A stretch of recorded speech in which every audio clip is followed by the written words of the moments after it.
Namaste. Insight UK is a social movement dedicated to raising awareness, advocating for, and campaigning for the cause and the concerns of British Hindu and Indian community in the United Kingdom. We conduct studies, survey, camping, seminars, and engage with various stakeholders in our society, along with local MPs to ensure that our voice is heard over anti-Hindu and anti-India sentiments. The month of October is dedicated to raising awareness about the persecution of Hindus and how the global media and political discourse appear to be relatively muted when it comes to addressing the concerns of Hindu community. Today, we are joined by Mahesh Vasu, who is a human rights activist raising voice against human rights violations against Hindus in Pakistan. Since September 2021, he began posting several gruesome incidences on his social media platform, and his journey continues. Dhanyavad Mahesh for joining us today. Namaste. Namaste, Priya ji. How are you? I'm very well. You are doing a good job. Yeah. Your team, in fact. Yeah. It's just about raising awareness. Global media is so quiet about it. So I would like to begin by asking you, actually, what is your background and what interests you to add to this thing? And do you still think Hinduism is practiced in Pakistan still? Openly, I mean. First of all, my background, I am a Sindh origin. And our ancestor means my grandfather and the entire community migrated from Pakistan. They left, in fact, they were forced to leave their motherland, Sindh, in 1947. So we are basically a Sindhu Varaniya Brahmin. Our origin, we can say we were originated at the banks of Sindhu River. So that's how we call it ourselves, as a Sindhu Varaniya Brahmin. Yeah. And our Kul Devi is the deity, we can say goddess, is Hinglaj Mata, which is now in Balochistan, called Balochistan. Earlier made be a part of Sindh itself. Yeah. So geographically, Sindh was comprised of, right from the actual Sindh map, which you see, including Balochistan and up to maybe Kashmir. Yes. Including Punjab. These are historical facts. So do you think Hinduism is still prevalent in those areas? Yeah, definitely it is being practiced. Many Hindus still practice Hinduism there, and they are actually an original, inhabitant, we can say, and the real stake owners of the land. We can't include them, or we can't call them as a minority. Minority is something which those who have infiltrated or by force or took a refuge. Yes. There, then you can call them as a minority. Yeah. So it is a wrong term to call Hindus as a minority, and even Sikhs we can't, because it's a, they have derived from Hinduism. Yeah.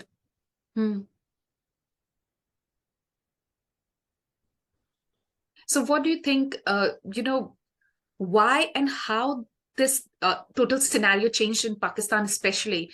Where was the starting point of plight of Hindus there? The whole dynamics changed, as you're saying, that we were the people of Sindh, the Brahmins were the people, but then how did it change all over?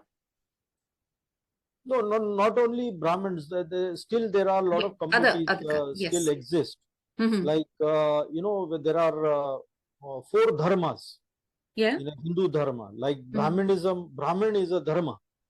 Yeah. Vaishya means business people. It's a dharma. Yeah. Kshatriya is a dharma. They protect all the dharma, Hmm. people of all the dharma, and there's some kind of a contribution towards the nation. Shudra, Shramik, which we can say, it's also a dharma. So they Yes. contribute, every dharma used to contribute towards the nation. That's how it it was a regular practice. There was no discrimination within the Brahmins, and they were highly skilled in their uh, you know dharma, we can say. It was not even a service, or we can't say as a job or something like that. Mm-hmm. So the perception, everything has been changed since the invaders came in and set false narratives and divided and discrimination. And in fact, we can say that uh, you know the I don't get the proper word. So You can I say in see. Hindi, it's okay. I can translate you. That shouldn't be a problem. It's okay. I'm actually trying to get the English word itself. Mm-hmm. So I see this Sindh as a gate. If you see the geographically, I see it as a gateway of Islamic invasion. First of all, Okay. Yes. okay. So they actually uh, they these Hindus were, in Sindh, were highly vulnerable from Islamic attacks. Mm-hmm. So you can see the lipi itself it describes. It is significant to note that the lipi, the written script of Sindhi language, Mm-hmm. is Arabic, Islamic. That's the only Hindus living in Bharat who doesn't have their own scriptures. They don't practice. So it was imposed on them. Mm. So there itself you can see it was highly vulnerable from Islamic attacks since the invasion of Islam. And when bin Qasim first defeated in 1712 Mm-hmm. Raja Dahir, who was the then Hindu king and a Brahmin king, we can say, Mm-hmm. of Sindh.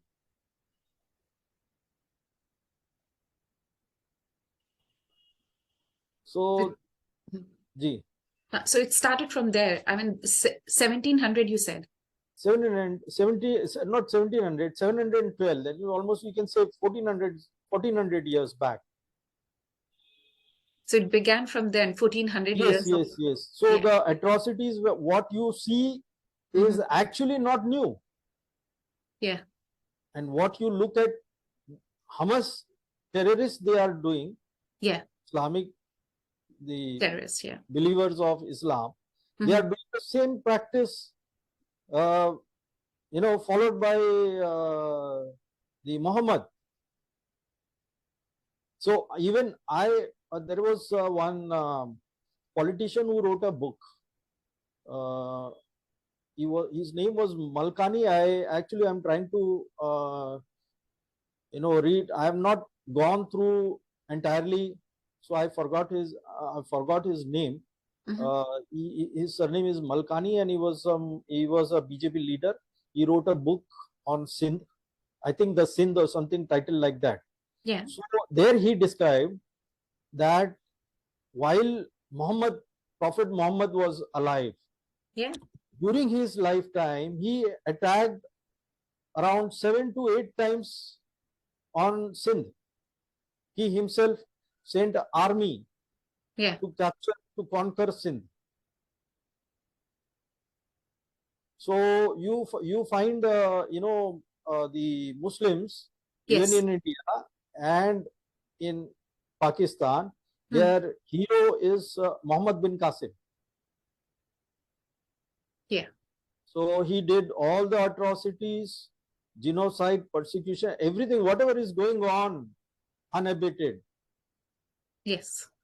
So it is the same modus operandi, same type of there's no change. There's no change in it.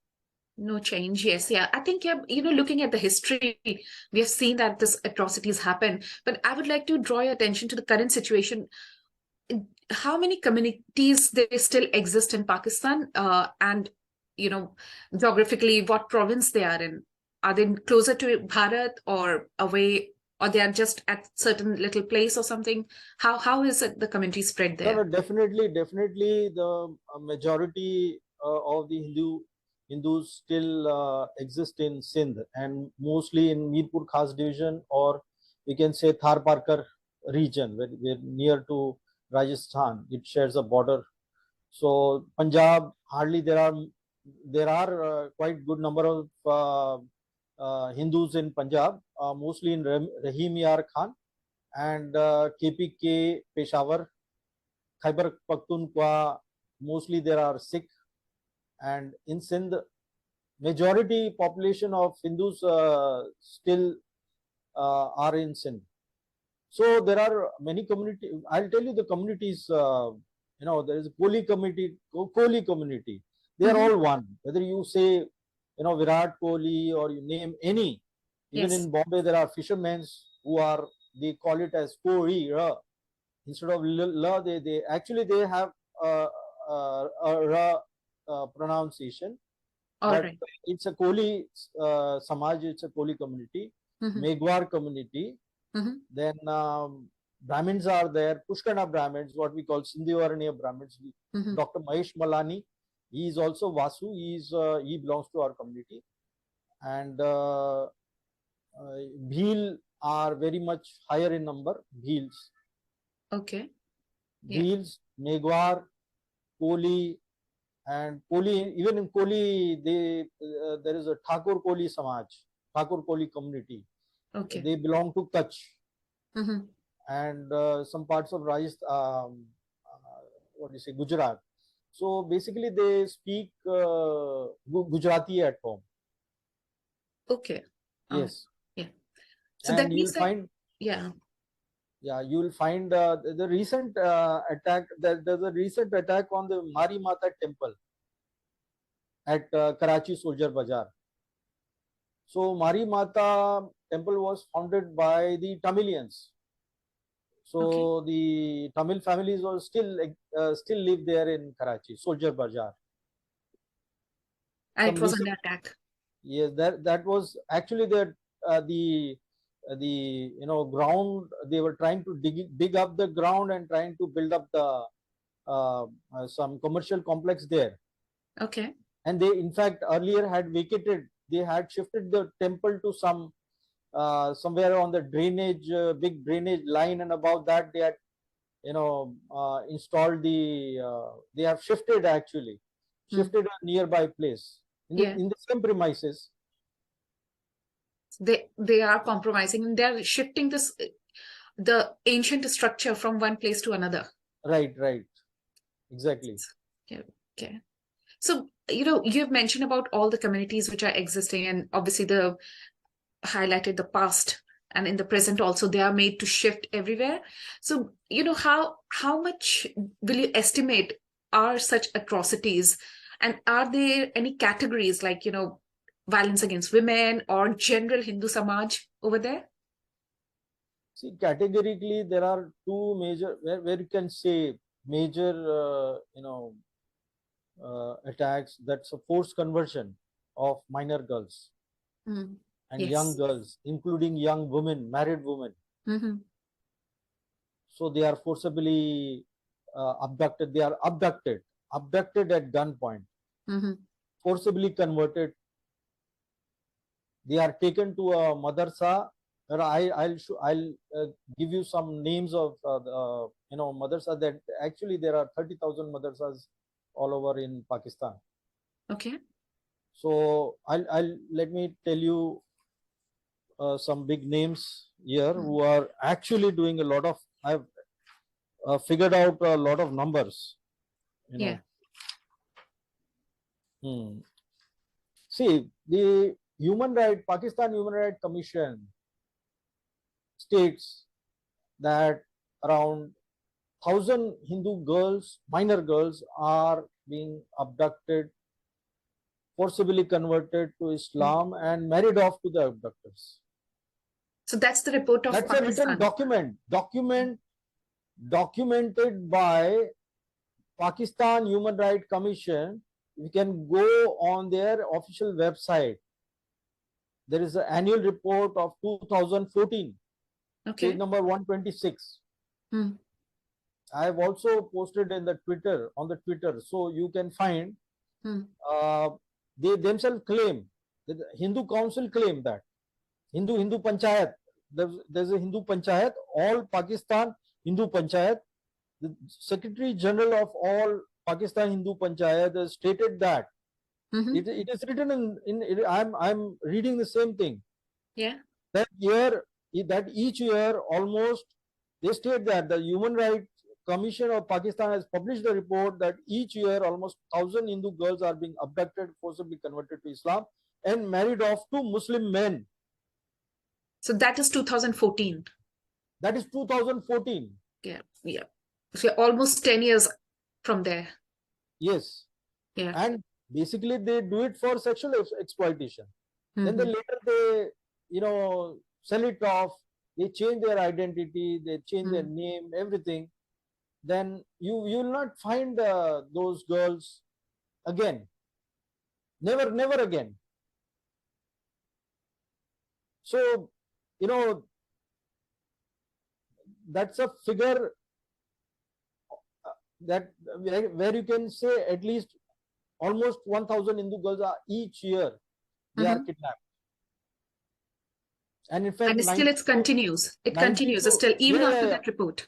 Right. And last year, I published an annual report in 2022. Okay. Of 2000 report of 2022. And in January 2023, I published a report. So there I reported, which I reported almost 92 such cases.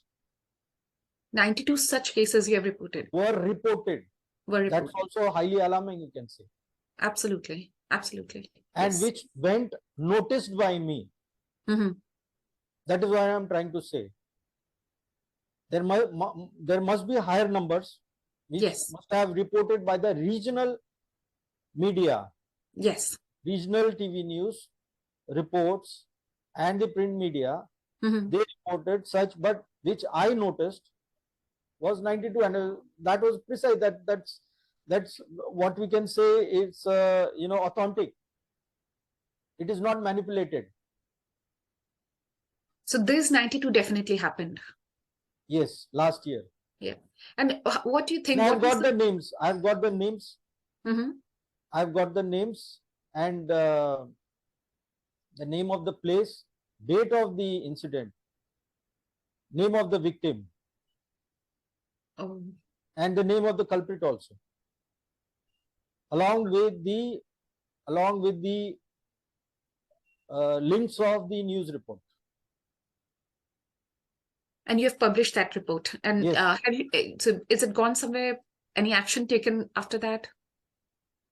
See, I'll tell you the major dargahs and mullahs who are involved, indulged in forced conversion and abduction also. They are very much involved and in abduction and forcibly convert Hindu girls. Number one is Gulzar Khalil Pir Jan Aga Jan Sarandi Dargah at Samaro. The last serial number which I noticed was their certificate number, forced conversion certificate number 391. That was in the last year, December, I can say. Dargah Pir Ayub Jan Sarandi is also, Samaro certificate number is 170. 170. So basically, I'll tell you, this Pir Ayub Jan Sarandi is very much deadliest of all the Pirs. Okay. He is basically involved in mass conversion. He converts the entire village. I'll come to that also. Hmm. Okay, so Dargah, this is very famous. We can say Dargah Alia, Varchundi Sharif, Mia Mittu. We must have heard about it. Mia Mittu or Mia Mitha. Hmm. Which recently, I think in last year November it was or December 10th. Rishi Sunak team imposed a sanction on this peer. Okay. Mia Mittu. Yeah. Yes. Mm-hmm. So he is very famous, and he's a mastermind. Individually, abduct girls from their house, we can say, at gunpoint. They enter their home, and before their in front of their parents, they forcibly they abduct at gunpoint. Even listening to this is so horrifying. And they are married to those men whom they even don't know. Maybe most of the times they are not even an abductor. So then coming to Dargah Darul Aman Majadiya Karachi. This also I've noticed around 416 serial number on the certificate is 416 last year. Okay, Jamia, this is again a very famous. Jamia Binoria Alamiya Madrasa, it's a very big madrasa in Karachi. Certificate number 2667. 2667. Yes. I'm not sure whether it's for the last year, but the last I noticed was this 2667. But others I'm rest assured that I have also verified the certificate numbers. They are for the year 2022. Then Dargah Shahbazpur Sharif, that's in Jacobabad. Which I'm listing out those madrasa where I have noticed, I have reported. Yes. Reported with due evidence of the certificates, conversion certificates. Where actually I don't know, I can't read Urdu, I can't read this Sindhi Arabic script, Islamic script, but I used to convert the image to text. Yes. Okay. And Lagari Baloch and Mullah Umar Sheikh Badin, they are indulged in mass conversion. And again, one more guy is advocate Tariq Parvez Khan. He's in Hyderabad. Yes. So very these are infamous, I should say. 8 major dargahs, and see, as I said, there are 30,000 madrasas in entire Pakistan.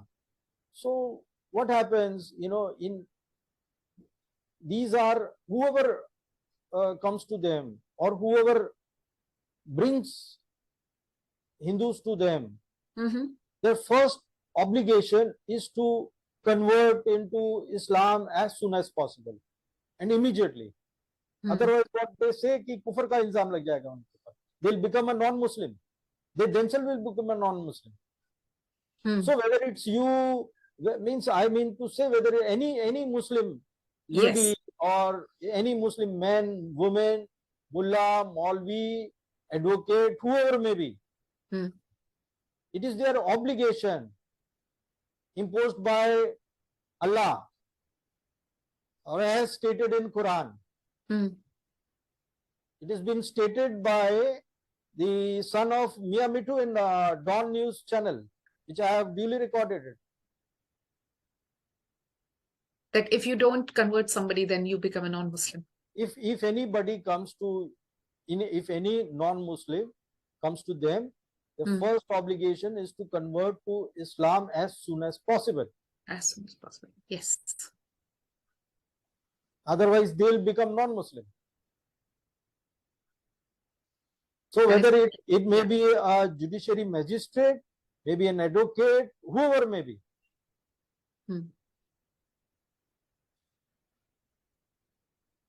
So the whole effort goes towards conversion. Yes. So the court even endorses, they don't verify the facts. They endorse any piece of paper published by any Maulvi, any madrasa or dargah at every nook or corner. So being an Islamic state, you just have a written piece of paper, you have a name on her name Yes. on the certificate, and there is a thumb impression on over the paper, that's finished. And I tell you what, you see, I recollect,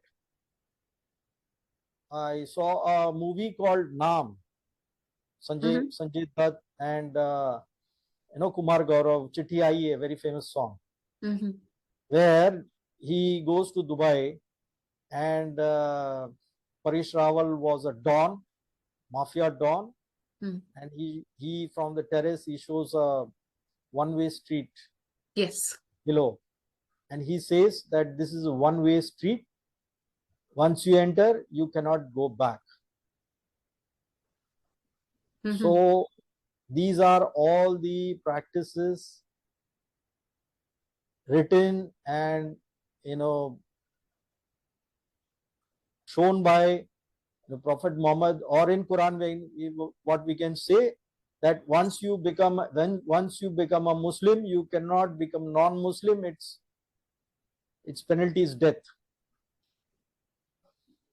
So if the religion scare you like this, then you're obliged to do that. And everybody has their own faith. Yeah, absolutely. So is there anything which changed? I mean, we don't hear much about, these stories coming out in global media or even in Indian media, or the government doing anything about it. How will it change, and is there any change happening? Do you see any change happening? See, I tell you what, how it all started. Nowadays also you can say on social media and even on say print or mainstream media, somewhere it never became, these news never become prime time news or maybe headlines anywhere. Okay. Only they are more focused and interested on the Muslims of Pakistan. You can say Seema Haidar, how they project it, and the entire 24/7, and the entire month they keep on scrolling the same reel again and again and again and again. But what about the Hindus? What about the refugee Hindus who legally came inside? They never infiltrated. She infiltrated. You can tell her she is an infiltrator. So basically, mainstream media is never bothered. Neither, see, unless you don't show to the people or the Hindus here in India, and most of the Hindus even don't know whether Hindus still exist in Pakistan. You take up any movie like PK or Bajrang Bhaijaan. Yes. Bajrang Bhaijaan, where he goes, Salman Khan goes there in Pakistan, but he never showed any single Hindu lived there. They want you to believe that Hindu does not exist. They don't so exist. The question of atrocities or persecution or the human rights violation does not arise at all. I'll tell you how it all started. There was a famous classic case, you can say classic case till now, till date. That was in the year 2012. Rinkle Kumari. She was around 18 years, 17 years old, I think. Okay, they projected as 18 years only. Whoever may be in minor, 16 years, 14 years, 15 years, they make an affidavit stating that she's 18 years and she's embraced Islam and married to, she even didn't knew about the the abductor, they see, they actually came inside their house when Mhm. she was alone, and they kidnapped. They are, he was the person Naveed Shah, whom uh, he actually, he along with Miyamitu's son. Okay, Yeah. so they along with some other the other friend, the supporters, they came inside and they kidnapped and they forcibly converted and married off to Naveed Shah.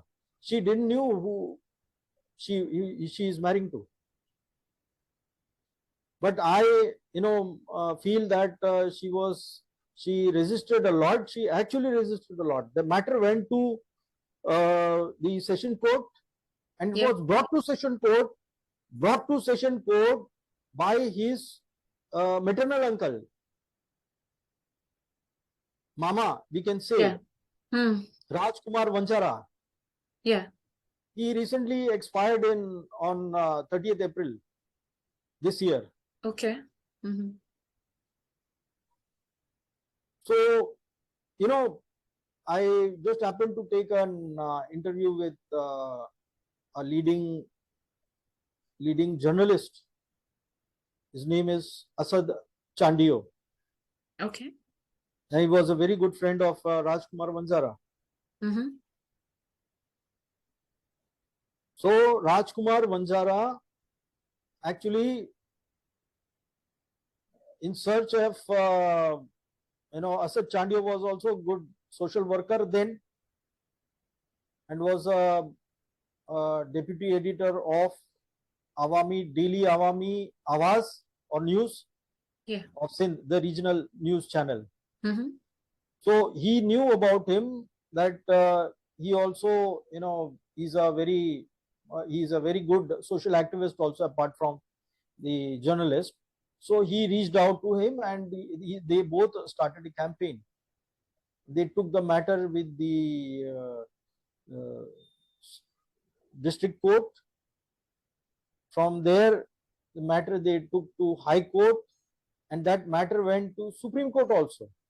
So you can just imagine, in What a fight. the district court. Now, I mean to say, they fought, they gave a good fight.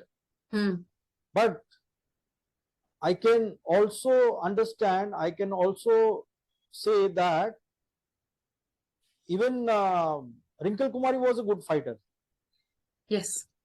Definitely. In District this court, process, yeah. yeah, district court has to, all the courts, three courts had to send them to Darul Aman. Darul Aman basically is a women's prison. Actually, is a prison. Hmm. I recently searched in the YouTube where two Muslim girls, they tried to escape.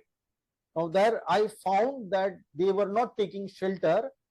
It's a so-called shelter house, Hmm. but it's a prostitution house also. It's very well, you know, proven. I can prove it. It's a news report through news report itself.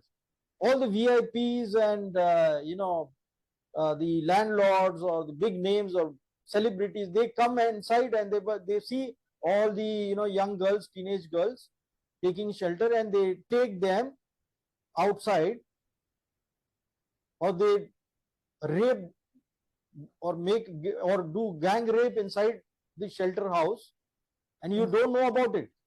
Mhm.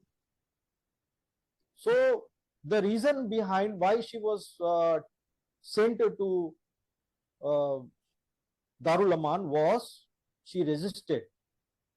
She resisted. She said, now the thing is, interestingly, the magistrate will never ask these girls whether you were abducted or not. They want the answer in yes or no. They will never ask, because it will become a crime for the abductor. For the abductor. Yes. So and they very well, there's a lot of discrimination, even the advocates and the way the judiciary, helps the Muslim men to do all the crimes. So they'll never ask whether have you been abducted. They will never ask whether you've been forcibly converted. Yeah, the right questions are not asked. Yeah, they are not asked. If they say no, then the matter is closed. Yeah. What they will ask significantly since 2012, I have seen, since 2012, since the Wrinkle Kumari's case came into highlight in the even the national media, or even in the mainstream media of Pakistan, even in the regional media of Pakistan, which took the matter to internationally. They were forced to report such news at that time by the regional news report, the news channel, and the media also, including the Indian media, we can say. But it was not, it never made a high headline. It never made a headline. So she was asked whether you want to go with your parents, or you want to go with your husband. So that's the kind of question. She used to say, I want to go with my parents. So the district court said, no, she is under pressure. Now why? Because there is a nikah on record, nikah paper is on record, conversion is on record. So there is some confusion. She is under pressure. If she says she wants to go with her husband, it's okay, no matter, no problem. MashaAllah, inshallah. Yes. Everybody will start celebrating. So she was sent to Darul Aman. Listening about what is Darul Aman is about. Darul Aman. Darul Aman. Darul Aman basically is a so-called shelter house. They call it as a shelter house or a safe house. Safe house. But it is not safe for, specifically we can say, for Hindu girls. Not at all safe. Where they actually, you saw Asad Chandiya reported, he saw Mia Mittu and his men entering Darul Aman and entering inside Darul Aman to see Wrinkle Kumari. So finally, actually, I would like to ask you, Mahesh, what do you think is the attitude of globally, what has been the attitude of politically, and even the awareness? Are the people even aware of what's happening to Hindus in Pakistan? What is the attitude of government of India and obviously Indian media as such about all? Frankly speaking, we should not expect much from the Western world. Okay, and because they don't bother about, they don't think that Hindus are humans. First of all, look at United Nations. Now they are showing the real face. Basically, I will call it United Nations as a terrorist organization. They support Hamas. How do you look at it then? Yes. They're talking about the human rights of Muslims in Gaza, but they will never talk about the Jews in Israel. So you can't expect. I've seen it a lot. I think we should not expect from a Western world. We should, at least we'll try to. My major objective is to bring awareness amongst Hindus, wherever they may be, in India or maybe outside, wherever they may live. Only they can bring the changes, and through them, Government of India will act upon. They don't seem to very serious on it. They may be on a serious note, I can say, Yogi Adityanath recently in Lucknow, there was an event organized by Sindhi Samaj.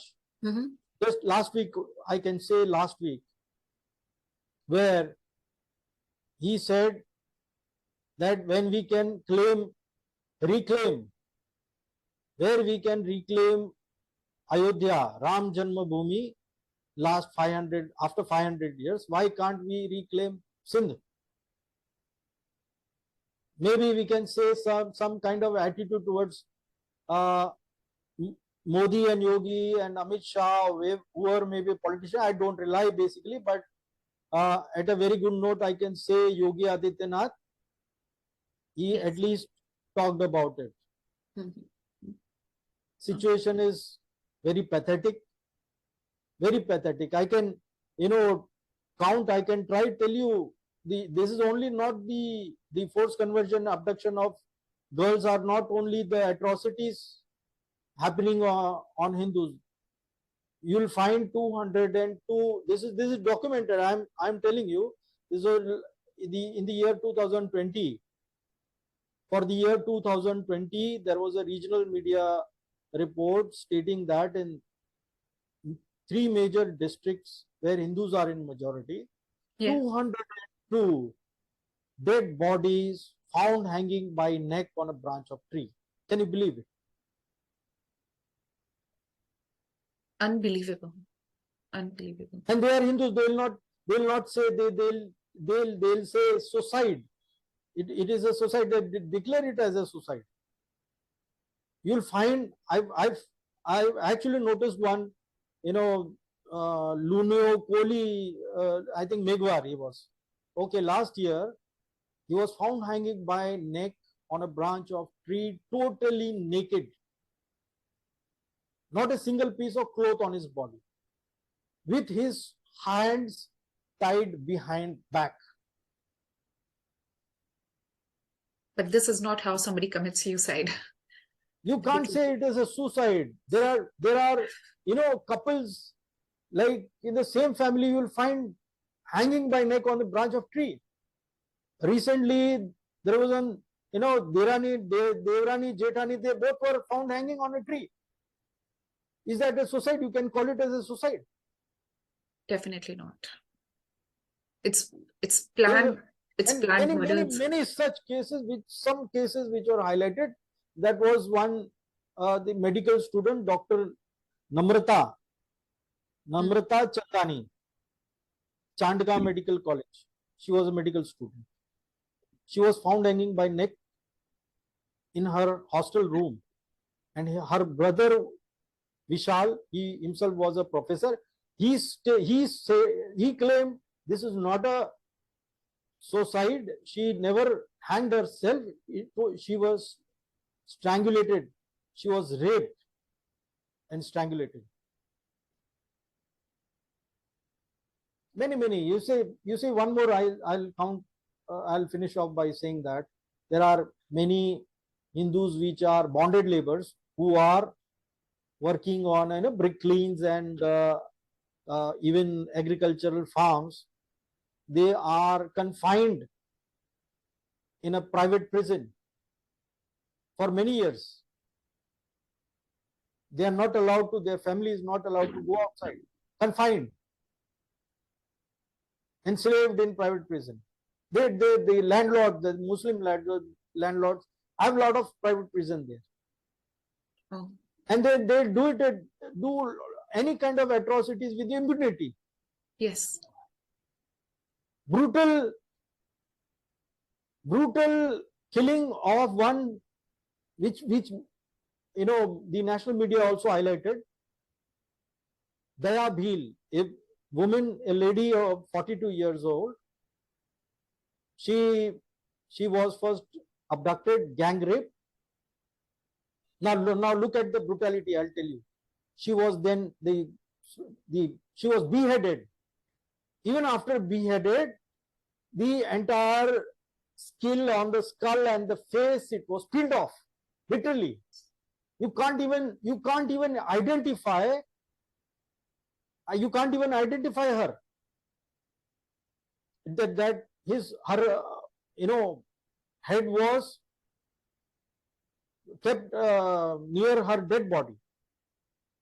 And what police did when it became when this became a news, that police actually, I have got a report by the regional news report channel that one small girl of her family was taken into custody. Small girl, she was taken into custody. Later, they arrested her two brothers, real brothers, for the crime. They said they have actually confessed the crime. That's how they closed the matter, Yes. So problem is here, the government of India will never interfere in such matters. They'll try to summon the issues to the High Commission of Pakistan, but they will never interfere in it. Absolutely. Mahesh, Gruesome crimes. I don't know. I just see if I missed it or not. One more case we can say, the Palestine, this now war is going on with Israel. Okay, Hamas terrorist, and the kind of atrocities you see is the same pattern. You saw, and everybody shared, and everybody is talking about a pregnant woman. Her stomach was ripped off and an unborn child was removed from her womb. Yes. I'll give you a case here. I'll tell you what, there was a lady, Maluka Bhil. Okay, this is a Chachro Rural Hospital, age 32. She went for her delivery at the rural hospital, and it was there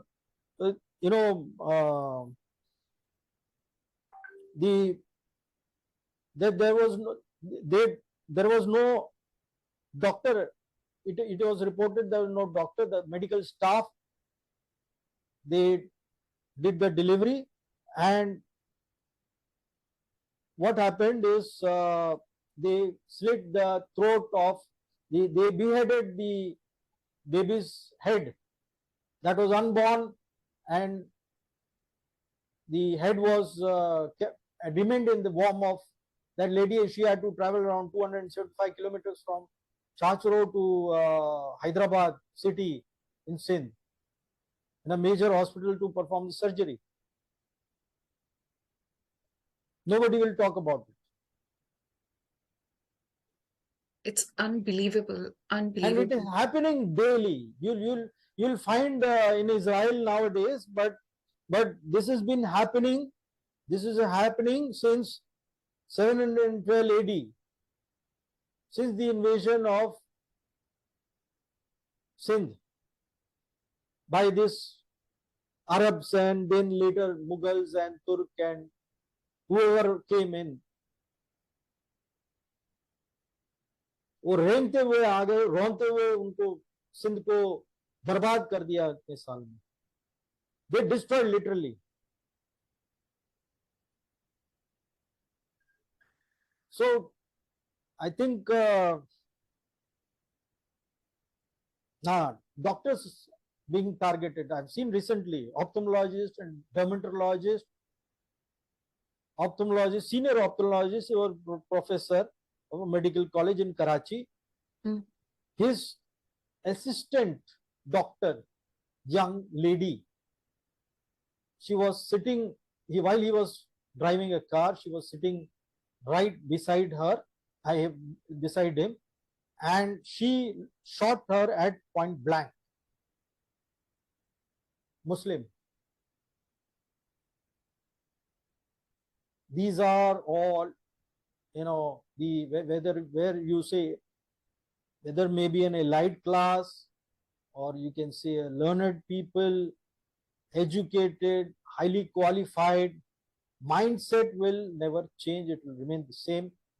The same we can say whether he's a beggar to a rich class. Maybe you can see Osama bin Laden is the very good case example in front of you.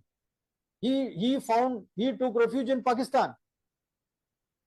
So you can understand, you can imagine what sort of law and order situation exists in Pakistan. And Pakistan was created. Okay. It was created purely on the grounds of Hindu hatred. Purely on the grounds of Hindu hatred. Sounds so true. Secondly, the first persecuted minority, I can tell you,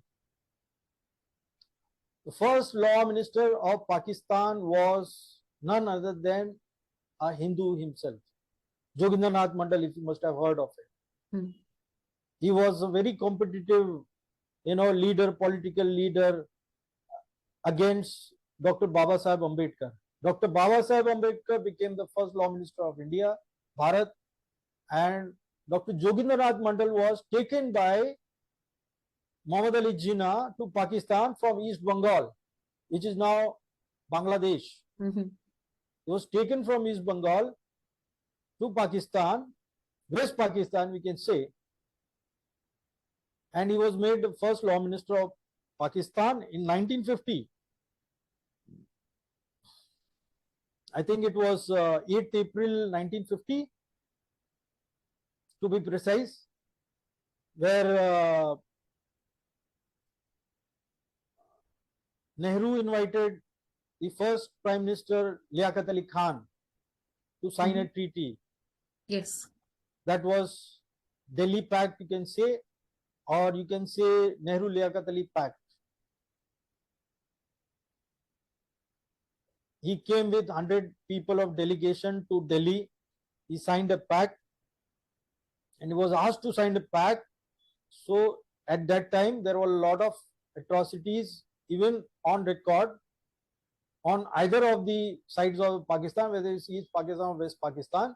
And they were asked to stop all these atrocities against the Hindus or maybe Christians. There are even Christians, they live in Pakistan, but no matter, they are getting the same treatment as Hindus, but being Hindus, being in a large number, so you can see the atrocities happening against them.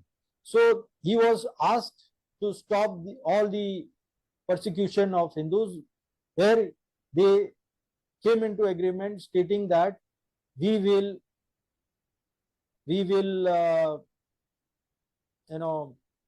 take care of our minority and you take care of your minority. If you violate, if you violate, if any of the side violates the treaty, then India will wage war against Pakistan. And immediately after 6 months, to be precise, 8th October 1950, Dr. Jogindranath Mandal was forced to resign from his post. And why? Because he raised the atrocities against his own people, against the Hindus, still continued. It did not stop. So he was forced to resign from his post, and Liaquat Ali Khan immediately issued an arrest warrant against Dr. Jogindranath Mandal, due to which he came back to India, lived in Bengal, lived in exile. So you can say nobody will talk about this, who was the first law minister of Pakistan. Nowhere, it is a fact, basically it is on record, but no school, no college, no event will raise this question. Maybe it's a commercial, or maybe Kaun Banega Crorepati or whatever. Maybe they will hide such facts. Yes. So you can imagine, it's a situation of Hindus in Pakistan is very pathetic, and specifically in Sindh, because they are majority. But however, I believe the estimated number population, what people say, and they are forced to say, 40 lakhs or maybe 50 lakhs, around 40, approximately 40 lakhs in Sindh. I believe it to be somewhere around 10 to 20 lakhs, 1 or 2 millions. Now the way, so you can't see, basically you can't rely on their resources, first of all, unless you don't see it. I see it through social media, and I see it through, and it is being reported most of the times, or half of the times, you can say half of the incidents are being reported on the region, but I can verify and confirm, yeah, this is happening.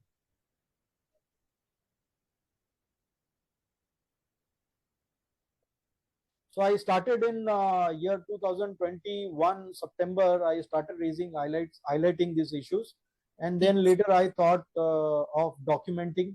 And I started getting it. I started making it documented, and I started sending it to Ministry of External Affairs and the United Nations. Now I'm going to stop. Sending the reports to the United Nations, because I've seen their real face now. Absolutely. Any other question you would like to ask? Mahesh, the way you have told about all the atrocities happening in Pakistan, especially about the pregnant women traveling, and it's so horrifying to hear even that, and people are committing these brutal crimes. And these are untold stories. I mean, tragic experiences, the human right violation we as a Western society we call it, but then happening this in Pakistan and everybody keeping a quiet is absolutely horrifying. I'll highlight you one more thing, one more incident of Suhana Sharma. She was 14 years old. That occurred in 2nd June 2023. Suhana 23. Sharma. Yeah, she's a Brahmin girl. Yeah. 2023 June, 2nd June. She's a relative of a member of Assembly, Sindh Assembly. Her name is Mangala Sharma. Okay. Yeah. Suhana was abducted by her own tutor. Abducted, forcibly converted. She was raped. Definitely, there's no question. They will not say. They'll only say that these things will come on. But they are being raped. They are being gang raped. One more incident. And she was actually literally crying in the assembly. I have got that video. She was literally crying before the speaker. Even they are not spared. You see, you are a member of National Assembly, you are a member of Sindh Assembly, or maybe, but you are not spared. Why? Because you are a Hindu.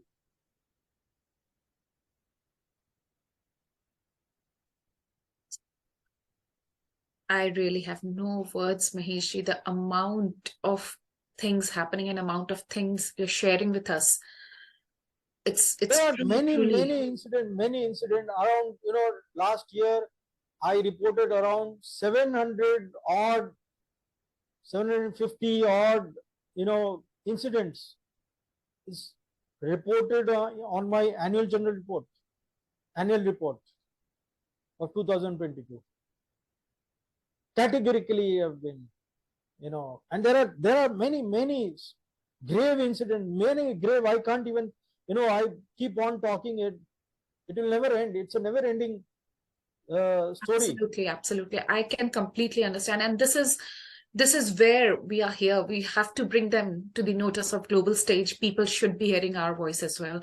And I really thank you for doing this. It's something, nobody has heard of and nobody even tells, and especially happening to a lawmaker, a person who's You relative can of a imagine, lawmaker. you can imagine the law minister of Pakistan. He was a Hindu. Yeah. He was persecuted in Pakistan. What do you expect for the citizen of Pakistan, Yes. non-Muslim, you can say, or Hindus? You can't call Hindus as non-Muslim. They are the original inhabitants and the real stake owners of the land. Mm. And they are also, as I said, they can't be considered as a minority. And they're not allowed to live there. They are not allowed to, they are not even allowed to, correct, they are not allowed to live there.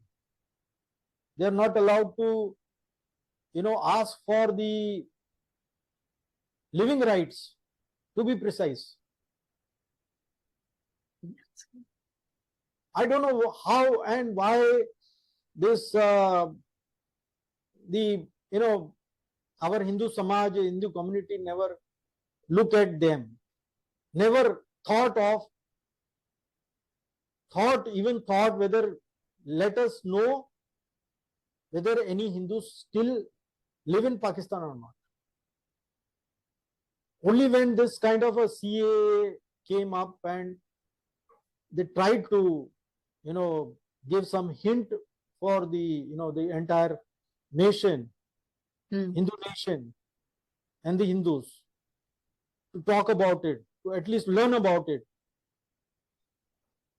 But still, I think the effort is not as expected by me. It should be, much more effort. They should have a strong effort. They should make some strong effort to either take them back somehow. The Minister of External Affairs should, I keep on writing every month, but now, since last which I wrote was for the month of June. July, August, September is still pending. Yeah. So 1st October, I sent a report to the Ministry of External Affairs. July, August, September is still due. But I believe the Ministry of External Affairs should, go in and intervene and at least find out, trace them, or at least they can go and meet some representative there. Yes. Social worker, there are good social work, ground social worker, which I can say, Shiva Kachi is a very strong contender there, very strong activist.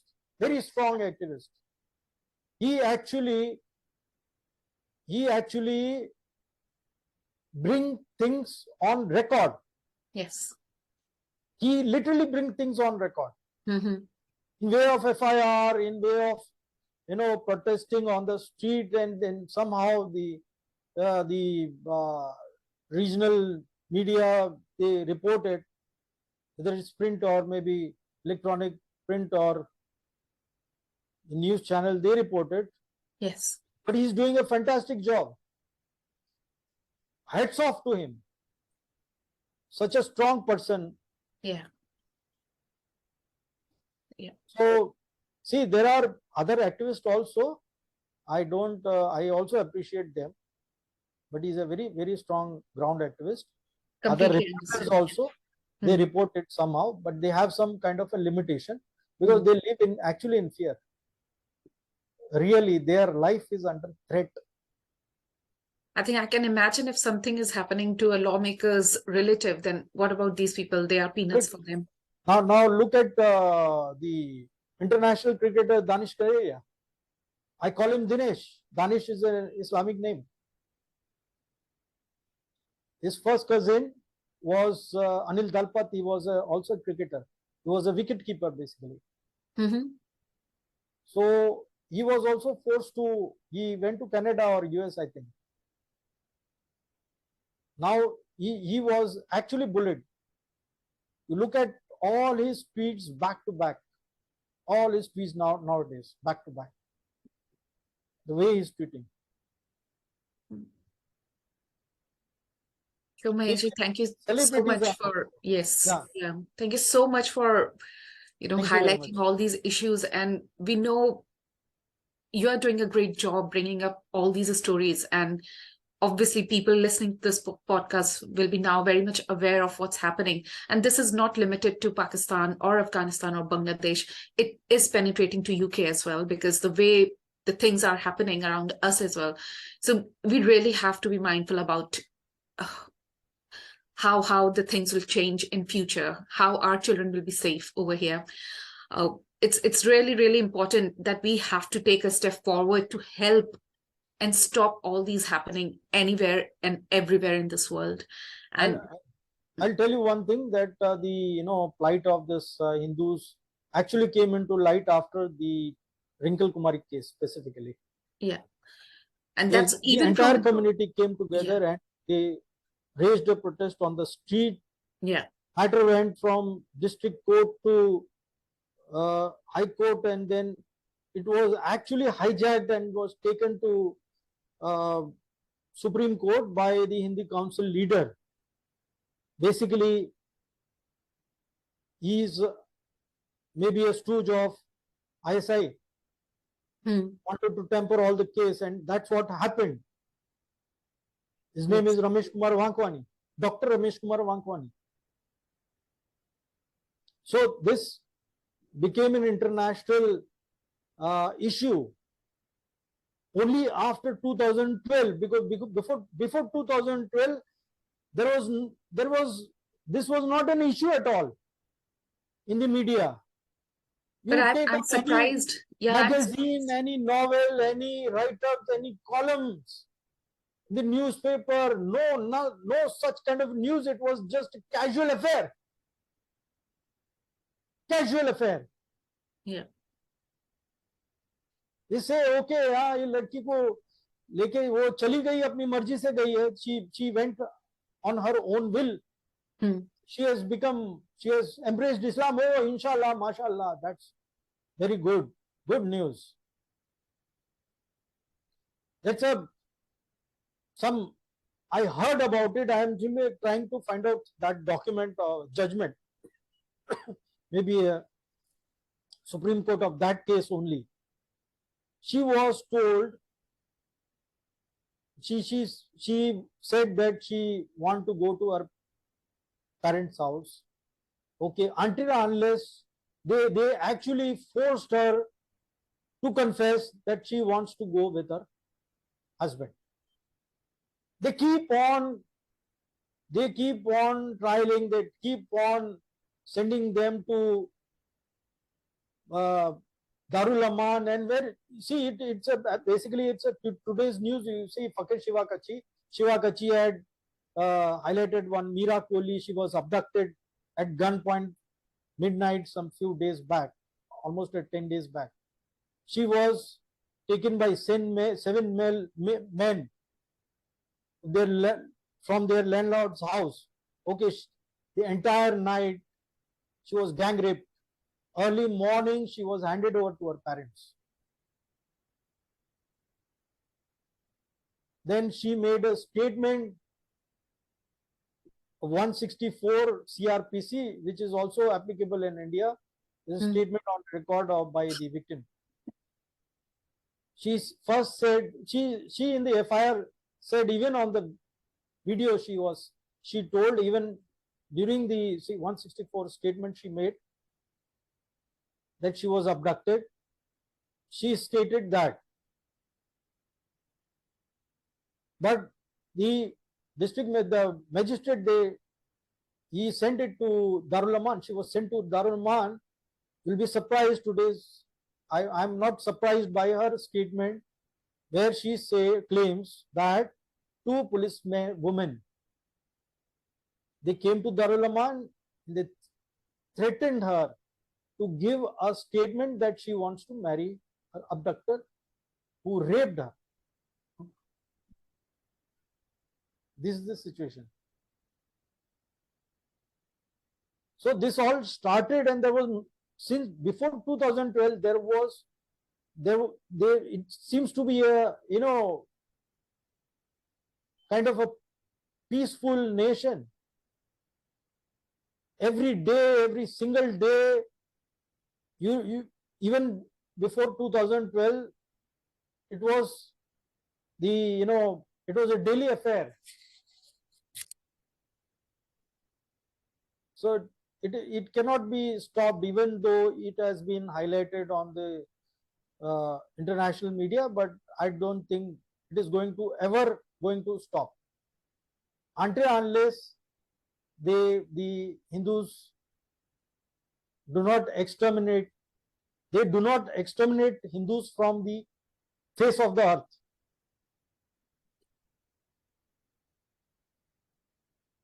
It is bound to continue. No matter whatever you do, try to find out some ways, political, diplomat. It is not going to stop. Forget about Pakistan. Forget about sin.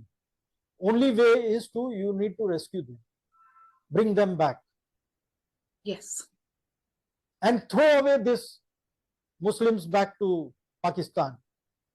Let them take the, liberty of living under Sharia. They want everything. Islamic law, Islamic land, Islamic country, madrasa, masjid. They should be thrown out. Yes. There is a treaty of exchange of population which never happened. And you need intervention for the third world or third country to intervene in the matter. I'm actually very shocked, very surprised. I cannot it will take long time to talk about it. It's a never-ending issue. So I think better we stop it here, and maybe specific cases we can discuss one-to-one in some other podcast. Yeah. Definitely, Mahesh. It is very distressing to know everything and what's happening over there. Really, really no words. It's not crime to be a Hindu. It is the biggest crime to be a Hindu in Pakistan. It is the biggest crime. That's how it's been looked at. So I really, really am. One Hindu man, he was a Dr. Anil Kumar of Mirpur Khas. That was, I think, 8 August, I reported. It was somewhere in the month of August 2022. He married a Muslim woman. Yeah. She was age 29 at that time, 2022. For 5 years. Before 5 years, he married her,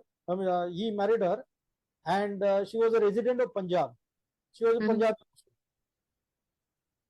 And he married her with the Hindu rituals.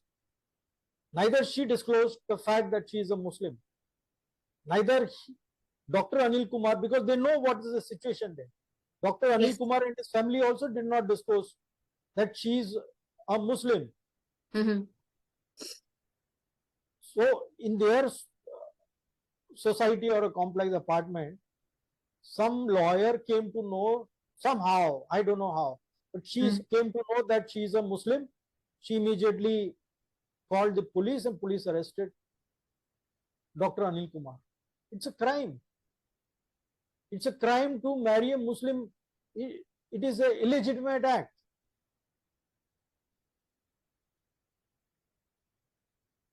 So you can understand, yes. It's again I say it's a one-way street, one-way traffic going on.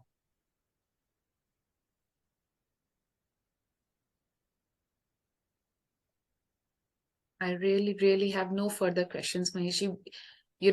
Listening to all this within this 1 hour, how it all started, 1700. Correct.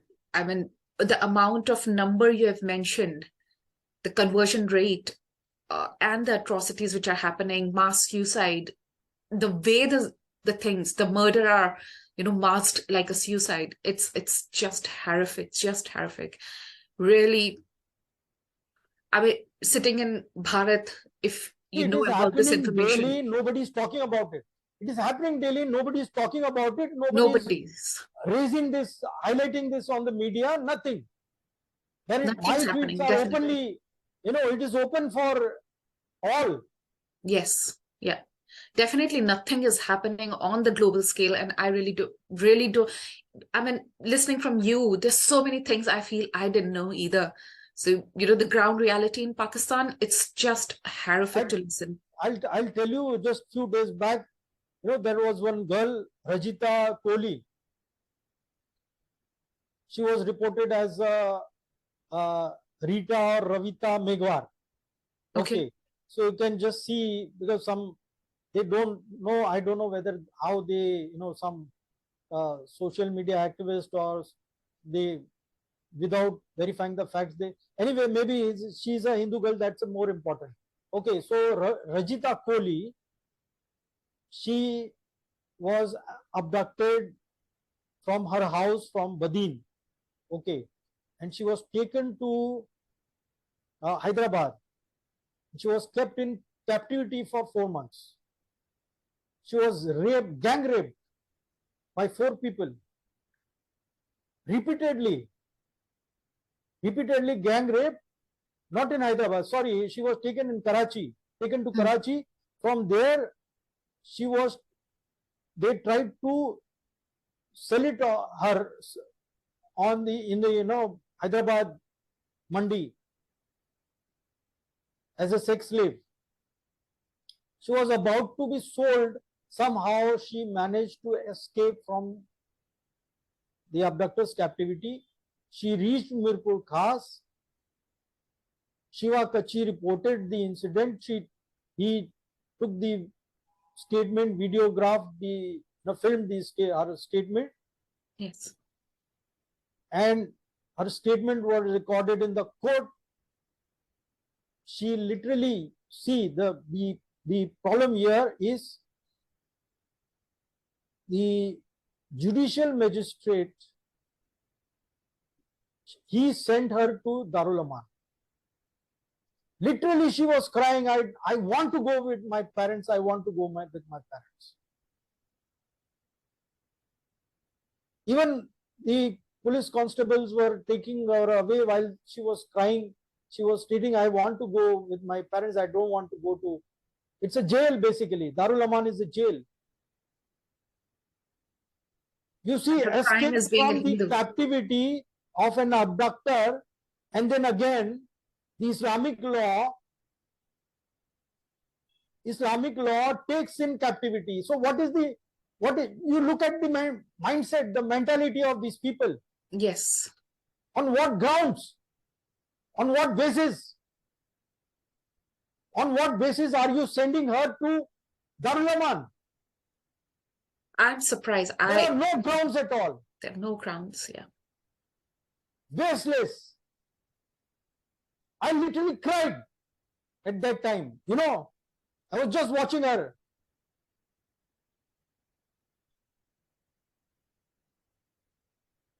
So anyway,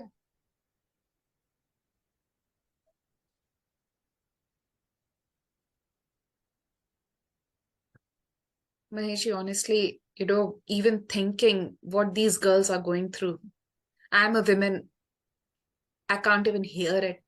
And I'm imagining that they are living with this. It's a hell. It's a living hell, what they've made it for them.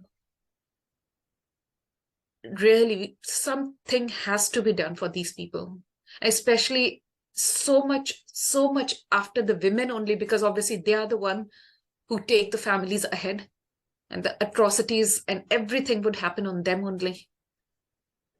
It's unbelievable, unimaginable, and somebody really needs to answer this. Somebody needs to take responsibility. Dhanyavad, Maheshi, for joining us. And definitely we'll keep in touch, and we'll have some more information from you. And in future, we'll stay connected. Dhanyavad.